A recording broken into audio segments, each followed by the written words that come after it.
मैं कांग्रेस पार्टी को एक टिकट बेचने वाली पार्टी बोलता हूँ। उनके जो शीर्ष के प्रदेश के नेता हैं वो जैसे ही चुनाव का समय आता है उनकी दुकानें दिल्ली से लेकर पटना तक खुल जाती है। नमस्कार, मैं हूं चंदन भारती और आप देख रहे हैं बिहार टुडे डिजिटल न्यूज। अभी हम हैं चैतन्य पाली जी के आवास पर। मैं आपको बता दूं कि किसी नाम के मोहताज नहीं हैं। ये खुद आरजेडी के नेता हैं, पूर्व में कांग्रेस के नेता रहे हैं, साथ साथ इनके पिताजी गया के विधायक रहे हैं, जय कुमार पालित जी। और आज हमसे बात करने के लिए खास वजह यह है कि ये छठ भी करते हैं। छठ जो कि महापर्व है बिहारियों का, और ये खुद बाहर में रहते हैं, दिल्ली रहते हैं ज़्यादातर, लेकिन अपने शहर होम टाउन अफसर आए हुए हैं गया। छठ से क्या प्रेम है और कैसे आपको तीर्थ कर लेकर आ जाता है यहाँ पर? नहीं, हमारे घर में हमारे पहले काकी जी जो थी उन्होंने 25 साल तक छठ का महापर्व किया। उसके बाद हमारी माता जी ने 5 साल तक किया। तो ये हमारे ये संस्कार हैं कि कोई ना कोई उस चीज़ को आगे लेके बढ़ता है। तो हमारे घर में मैंने सोचा कि इस जो महापर्व है और ये जो हमारे बिहार यूपी का जो खास ये त्यौहार है और ये जो संस्कार है इसको आगे लेके बढ़ाया जाए। और पिछले साल से मैं छठ कर रहा हूँ, इस साल मेरा दूसरा छठ है। सो सभी गया वासियों को, बिहार वासियों को और समस्त देशवासियों को मेरी बहुत बहुत हार्दिक शुभकामनाएँ और सबके घर में उन्नति, तरक्की और खुशहाली आए।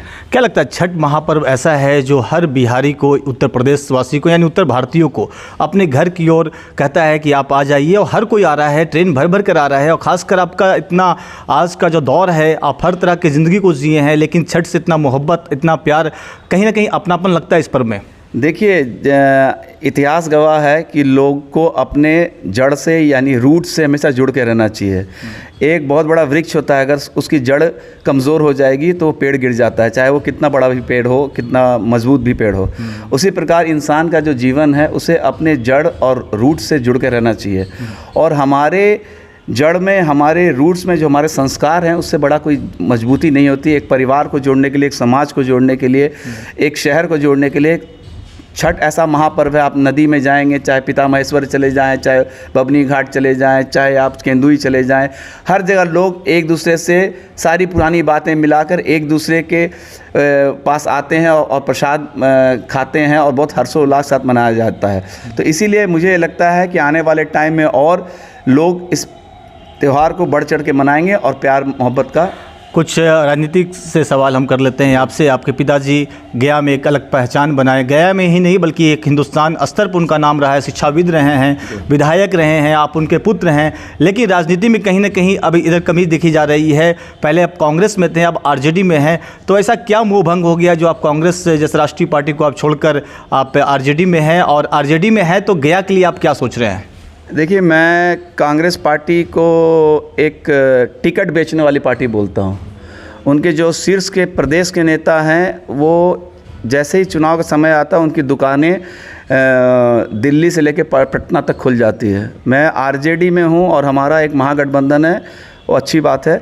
लेकिन जो कांग्रेस पार्टी के जो शीर्ष के नेता हैं, जिसमें राहुल गांधी और सोनिया गांधी और प्रियंका गांधी रहते हैं, उन लोगों ने भी जब मेरी टिकट की बात आई थी और कई तरह से उन तक बात पहुंचाई गई थी। आपको पता होगा कि गया शहर के अंदर जहां एक इंसान भी कांग्रेस का झंडा उठाने में शर्म महसूस करता था, उस गया टाउन के अंदर मैंने कांग्रेस पार्टी को एक जीवित किया 2016 से लेकर 20 तक। और कांग्रेस पार्टी ने जब समय आया, उसका मैं इकलौता उम्मीदवार था जिसको लोग वोट देना चाहते थे। लोगों ने दिल से चाहा था कि इसको प्रेम कुमार जी को हराकर इसको गया का विधायक बनाएंगे।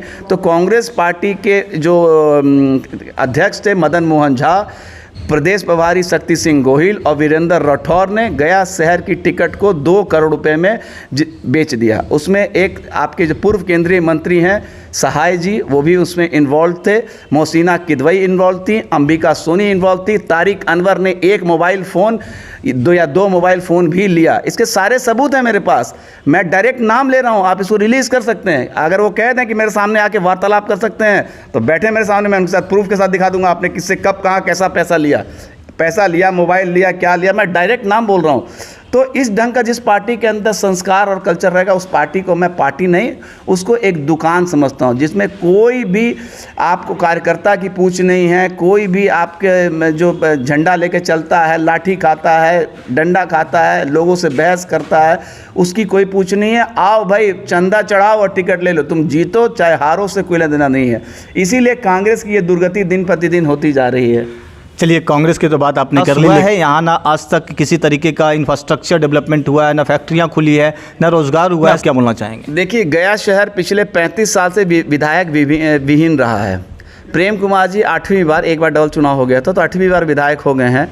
लेकिन क्या शहर का कोई भी एक जनता उनके पास पूरी उम्मीद से किसी भी प्रकार के काम के लिए जा सकता है? मुझे नहीं लगता है। वो तो लगातार निरीक्षण कर रहे हैं अभी। नहीं, निरीक्षण वो करते हैं क्योंकि उनके साल में 3-4 दिन है, जैसे कि एक छठ का महापर्व है, जब हमारे हिंदू भाई बहन में बाहर रोड पे रहते हैं, तो दिखाने के लिए कि भाई हम एक विधायक हैं और हम यहाँ पे सामने रह सकते हैं। दिवाली है, सिर्फ त्यौहार से नहीं होता, त्यौहार बहुत अच्छी चीज़, त्यौहार मनाते हैं, निरीक्षण कर रहे हैं। लेकिन क्या 35 साल का एक बड़ा समय नहीं है कि आप वहाँ पर कई तरह के घाट बनवा सकते थे? हिंदू धर्म के जो महिलाएं हैं, लोग हैं, सब लोग आते हैं त्यौहार करने। सर लेकिन वो तो रोड मैप तैयार किए हुए हैं, कितना ओवरफ्लाई बनना चाहिए। सरकार आपकी है, आप सत्ता में है, आप लोग तो भी बात उठा सकते हैं। नहीं, रोड मैप बनाने से नहीं होगा ना, वो तो कागजी कार्रवाई है। इसलिए कहा ना, मुड़थोपवा विधायक उनका नाम है, मुड़थोपवा विधायक। उनको उससे कोई नहीं, वो सिर्फ कागजी कार्रवाई करते हैं, चुनाव जीतते हैं, पटना चल जाते हैं, बेंगलोर के अंदर उनका 5 स्टार होटल है, उसमें अपना ऐश मौज आराम करते हैं, भारतीय जनता पार्टी की राजनीति करते हैं। चीफ मिनिस्टर बनने के सपना 2015 में देख रहे थे। अब उनका एक ही लक्ष्य है कि किसी तरह मैं गवर्नर हो जाऊं। जाके पांव पड़ रहे हैं अमित शाह के और नीतीश और मोदी जी के यहाँ, रोज दरबार लगा रहे हैं कि कहीं से गवर्नर करके हमको उनका कहना है कि मेरे को सम्मानपूर्व विदाई दी जाए।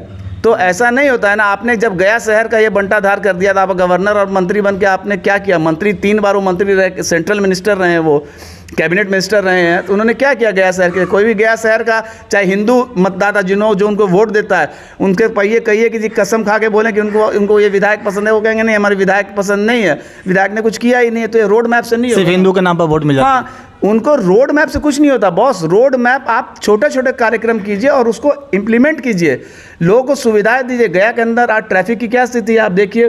कल मैं टिकारी रोड में घुसा, आधे से मुझे गाड़ी वापस घुमाने में कितनी दिक्कत हुई। तो ये स्थिति गया शहर की हो गई है, नरकीय स्थिति बना दिया 35 साल के विधायक ने। इसी बार अगर टिकट मुझे मिलता महागठबंधन से, कांग्रेस का मैं उम्मीदवार होता, तो इनको कम से कम 25,000 वोट से मैं हराता चुनाव यहाँ गया टाउन से। लेकिन ऐसा नहीं हो पाया चंद लोगों की वजह से। लेकिन मुझे उम्मीद है कि आने वाले समय में 2025 में मैं दोबारा मजबूती से अपनी दावेदारी पेश करूंगा और गया शहर की जनता की सेवा के लिए हमारा दिल है, ना कि हमारा कोई व्यापार का है, जो प्रेम कुमार और अन्य नेताओं ने कई सालों से गया शहर में किया है। बात करने के लिए युवा नेता चैतन्य पालित, जो कि अभी आरजेडी में है, और साथ साथ इनका साफ कहना है कि जिस तरह से कांग्रेस टिकट का बंटवारा करती है और पार्टी भी बंटाधार हो गया है, हम है लेकिन कोई काम नहीं है। साफ साफ कहना है कि जिस तरह ट्रैफिक की व्यवस्था यहाँ लचर व्यवस्था है, निश्चित तौर पर अगर पार्टी इनको मौका देती है आने वाले दिनों में, तो निश्चित तौर पर गया का समुचित और संपूर्ण विकास होगा। ये थे हमारे साथ बात करने के लिए चैतन्य पालित। अगले वक्त फिर कोई नए शख्सियत से मुलाकात करवाते हैं। देखते रहिए बिहार टुडे डिजिटल न्यूज़। रजा सिद्दीकी के साथ मैं चंदन भारती, गया से।